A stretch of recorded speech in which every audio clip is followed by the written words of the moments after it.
Hello again.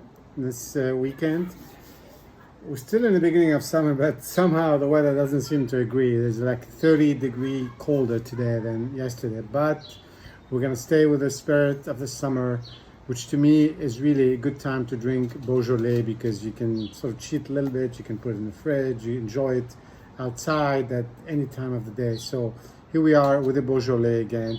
This is a cru. So it's a Moulin-à-Vent by Yohan Lardy, 2018, and it's really old vines. We're talking vines planted in 1903, as it says right here on the bottle.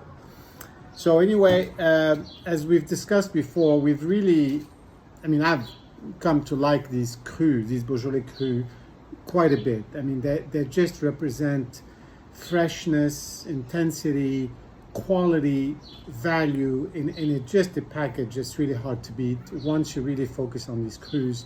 And this is a wine we discovered. I was with a friend. We were at a wine tasting and at a store, and we tasted it, and we both looked at each other and said, wow, and we just bought some right there. So it's another discovery at a wine tasting that happens like that, what happens to me quite often, it seems. And it's one of those, again, small quantity, quality producers, second generation winemakers. So the younger generation, his father Laurent was also a winemaker in Beaujolais. Yohan studied enology, worked in Chile. As we discussed before, this new generation have worked around the world: Australia, Oregon, Chile, New Zealand sometimes. So, and came home wanting to make the wine completely, biodynamic, and so they really focus on that, and he's expanded the holdings over the last few years. He's got several crus, a few Moulin-à-Vent, one Fleury, a white. So it's a combination of small quantity cuvées. This is a Moulin-à-Vent. Very old vines, as we discussed. Moulin-à-Vent is we've talked about this before. It's a northernmost cru in Beaujolais, so it's the closest to Burgundy, if you want. And I don't necessarily want to intimate that the higher up you go, further north you go, the better the quality is. But Moulin-à-Vent happens to be the most sort of age-worthy and the most complex cru. And also it has a lot to do with the soil there, because again, we've discussed this before, right around that mill, which is the moulin on the hill, the soil there is very volcanic and very rich in manganese. So it's very poor soil. It's like less than 2 feet of soil. The rest is all rock. And even the rock, the broken down rock, mixes with the soil further up. So the vines have to work really hard. Manganese is toxic to grapes and vines, so the vines actually don't grow to be as rich and as fruity as they would otherwise, which makes them more concentrated. Add to that the age of the vines, so they're really concentrated, slow growing, low yield vines. On top of that, Yohan is very sort of manual oriented, so it's all picked up by hand, and they ferment with whole cluster, and it just sort of there's no additional sulfites added, no filtration in bottling. The wine is aged in a neutral Burgundy cask, so it's all sort of very low intervention, and you get the best you can get from the soil. 2018 was an interesting year because it was a rich year. It was sunny.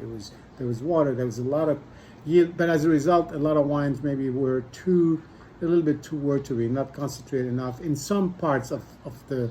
Not the high quality wines, because we saw that in the Northern Rhone. There was some incredible wines, but that was a risk, and this did not happen to these guys. Anyway, let's see what we have here. The color is very dark. It's got that sort of non-filtered, sort of look.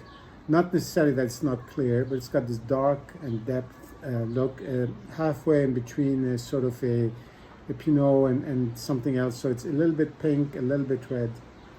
The nose is just beautiful, very fruity, a mix of cherry and other berries, but it's also deep. You keep wanting to take it in. The alcohol and the menthol, comes in, and it's very appealing on the nose.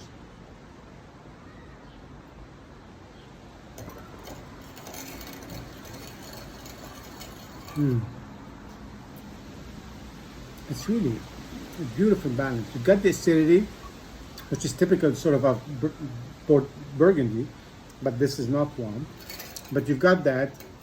You've got this sort of very fine tannins. Not a lot of tannins here, but it's not missing. It's just so delectable, so to speak. Some of that dark chocolate. You know, the finish is fruity, so it's not bitter. It's not sort of acidic or bitter. It's really fruity on the end, and the mouthfeel.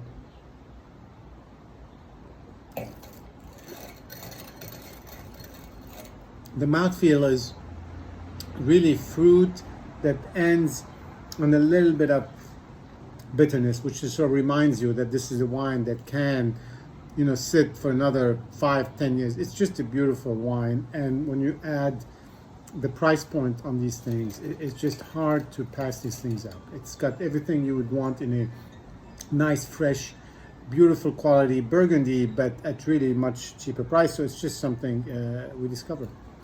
Cheers, and see you soon.